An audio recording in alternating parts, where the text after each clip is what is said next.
বন্ধুরা, আপনারা দেখছেন আপনাদের প্রিয় YouTube channel online tips and TRIPS. তো আমরা আজকে জানবো মোবাইল অ্যাপস দিয়ে কিভাবে আয়ুষ্মান ভারতের কার্ডের কেওয়াইসি করতে হবে। তো অনেকের কেওয়াইসি করতে অসুবিধা হচ্ছে, যেমন ওটিপি আসছে না কিংবা কোনো ফেস অথেন্টিকেশন কাজ করছে না। তো আমি তাদেরকে বলবো এই ভিডিওটা স্টেপ বাই স্টেপ দেখে যাও, আশা করি তোমাদের অসুবিধাটা সলভ হয়ে যাবে। তো আমি এর জন্য ফার্স্ট যে কাজটি করব সেটি হলো আমাদের মোবাইলে থাকা প্লে স্টোরটি ওপেন করব। প্লে স্টোরটি ওপেন করে একটি অ্যাপস ডাউনলোড করে নেব। তো আমাদের এই প্লে স্টোরটা ওপেন করলাম। প্লে স্টোরটা ওপেন করার পরে কি করব, আমরা এই যে সার্চ বার আছে, সার্চ বারে সার্চ করব। তো সার্চ করব, প্রথমে লিখব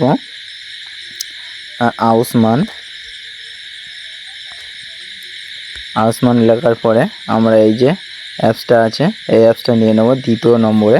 এই যে এই অ্যাপসটা দেখতে পাচ্ছেন, এই অ্যাপসটা ইনস্টল করে নেবে। তো আমার ইনস্টল করা আছে তাই ওপেন দেখাচ্ছে। তো আমি এই ফিচারটা একটু দেখিয়ে দিচ্ছি ঠিক কীরকম দেখাবে অ্যাপসটা ওপেন করলে। তো আমি এই অ্যাপসটা ডাউনলোড করে নেবে, আমার ডাউনলোড করা আছে তাই ওপেন দেখাচ্ছে। তো আমি এখান থেকে ওপেন করব। তো ওপেন করার পরে ঠিক এইভাবে একটু লোডিং হবে, একটু ওয়েট করবেন। তো এইভাবে একটু ওয়েট হওয়ার পরে অ্যাপটি ওপেন হয়ে যাবে। ওপেন হয়ে গেলে আমি দেখিয়ে দিচ্ছি। তো অ্যাপটি ওপেন হয়ে যাওয়ার পরে যদি তোমাদের ইংলিশ থাকে তো ইংলিশটাকে বাংলা করতে পারো কিংবা ইংলিশেই রাখতে পারো। তো যেহেতু আমার অ্যাপটি বাংলা করা আছে তাই বাংলাই দেখাচ্ছে। তো এখানে বলছে আপনি কি একজন উপভোক্তা? হ্যাঁ, না আমি একজন উপভোক্তা নয়, তাই আমি এখানে নো করব। নো করে চালিয়ে যাব। চালিয়ে যাওয়ার পরে এখানে আসবে। তো এখানে দেখছে এখানে লগ ইন আছে।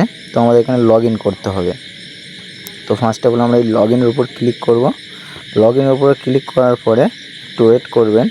এইখানে দুটি অপশান দেখতে পাবেন, একটা উপভোগী, একটা অপারেটর। তো আমরা প্রথম যে উপভোক্তাকারী এইখানে রাখবো, যেমন আছে তেমন থাকবে।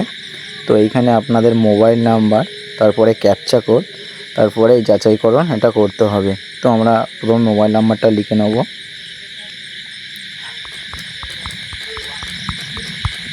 তো আমাদের মোবাইল নাম্বার লিখে নিলাম, পরে এই ক্যাপচা কোডটি দেখে দেখে লিখে নেব।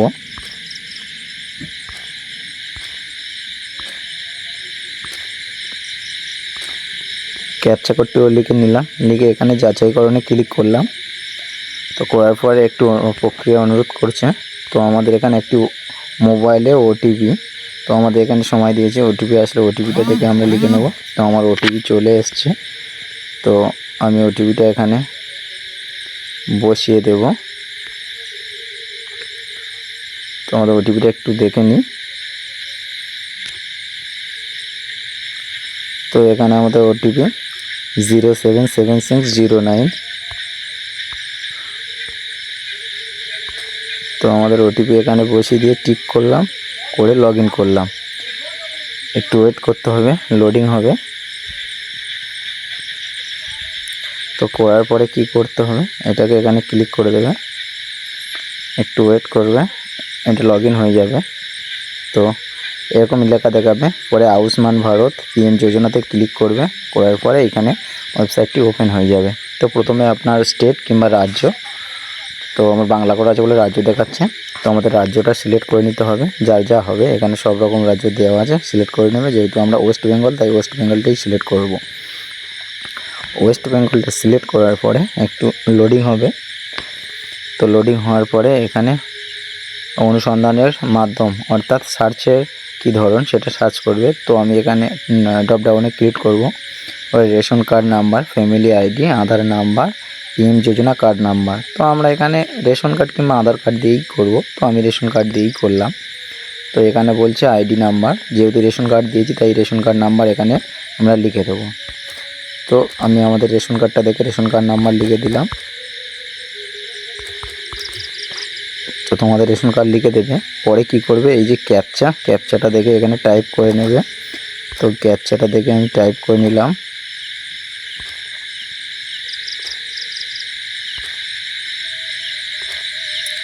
ক্যাপচা দেখে টাইপ করে নেওয়া, অনুসন্ধান অর্থাৎ সার্চ করুন, সার্চ করবে এখানে।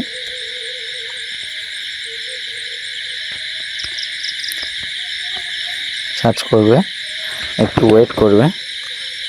তো ওয়েট করার পরে নিচে আমাদের একটু স্ক্রল ডাউন করে ওপরে তুলবে। এখানে দেখেছে, এখানে বাংলায় লেখা আছে প্রতি পৃষ্ঠায় পরিবারের সংখ্যা 3। যেহেতু আমাদের এইখানে যে কার্ডটি আমি সার্চ করছি সেই পরিবারের সংখ্যা 3, তো পরিবারের আইডি, উৎস মানে কার্ডের কি আর ঠিকানা এখানে সব দেখিয়ে দিয়েছে। রেশন কার্ডের ধরন, ঠিকানা আর পরিবারের আইডি দেখিয়ে দিয়েছে।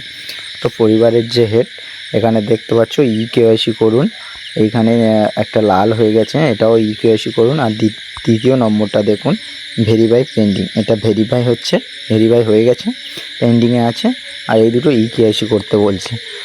তো প্রথমে আমি এই যে হলুদ কালারে KYC করুন, এই যে নামটা, এটা আমি দেখিয়ে দিচ্ছি কীভাবে KYC করতে হয়। তো ফার্স্ট আমাদের যে কাজটি করতে হবে সেটি যে KYC আছে না, KYCর ওপর ক্লিক করতে হবে। তো KYCর ওপর ক্লিক করার পরে যে অপশানটি আসবে সেখানে আছে আধার, OTP, ফিঙ্গারপ্রিন্ট, আইরিস স্ক্যানার আর মুখের প্রমাণীকরণ। তো এখানে যদি যে ব্যক্তির এই কাজটি করে দেবেন সেই ব্যক্তি যদি আধার কার্ডে OTP মানে ফোন নাম্বার লিঙ্ক থাকে, OTP আসবে সেখান থেকে। আর যদি ফিঙ্গারপ্রিন্ট দিয়ে করেন তাহলে ফিঙ্গারপ্রিন্টের উপর ক্লিক করবেন। যদি আইরিস স্ক্যানার অর্থাৎ চোখের স্ক্যান করে করুন তাহলে এইখানে ক্লিক করবে তৃতীয় নম্বর। যদি মুখের ফেস দিয়ে করো তাহলে মুখের ফেসটি ক্লিক করবে। তো এখানে আমি OTP দিয়ে করব, তাই OTPটা ক্লিক করব। করার পরে ওই ব্যক্তির আধার নাম্বার লাস্ট 4টে দেখিয়ে দেবে। দেওয়ার পরে পাশে নেক্সট কিংবা যাচাই করুন এখানে ক্লিক করতে হবে। ক্লিক করার পরে এখানে একটা টার্ম অ্যান্ড কন্ডিশান দিয়েছে, আপনারা পড়ে নিলে পড়ে নিতে পারেন। তো তারপরেই টিক বক্সে ক্লিক করে এখানে অনুমতি দিতে হবে। দেওয়ার পরে একটু ওয়েট করবেন। পরে বলে দিচ্ছে Aadhaar number does not have mobile number. তো বলছে যে এই আধার নাম্বারে কোনো মোবাইল নাম্বার লিঙ্ক নেই, তাই হচ্ছে না। তো সেক্ষেত্রে যদি আধার নাম্বারে মোবাইল নাম্বার লিঙ্ক থাকতো তাহলে OTPর মাধ্যমে কাজটি হয়ে যেত। তাই আধার নাম্বারে মোবাইল নাম্বার লিঙ্ক নেই, তাই হচ্ছে না। তো এখানে মুখের ফেস প্রমাণীকরণ এখানে দিয়ে যদি আমি যাচাই করি, তারপরে যদি আবার টিক বক্সে ক্লিক করে অনুমতি করি, তাহলে আমার হচ্ছে কি এখানে OTP না হলে হবে না। তো যেহেতু এই আধার নাম্বারে কোনো মোবাইল নাম্বার লিঙ্ক নেই তাই OTP আসছে না, যার কারণে এটা হচ্ছে না। তো অসুবিধার কোনো কারণ নেই, যাদের আধার কার্ডে মোবাইল নম্বর লিঙ্ক আছে তারা এইভাবে আশা করি করতে পারবে, অসুবিধা হবে না। তো আশা করি ভালোভাবে বুঝতে পেরেছো। এরপরেও যদি কোনো সমস্যা হয় KYC করতে আমাকে কমেন্ট করো কমেন্ট বক্সে, আমি কমেন্ট বক্সে উত্তর দিয়ে দেবো। নমস্কার।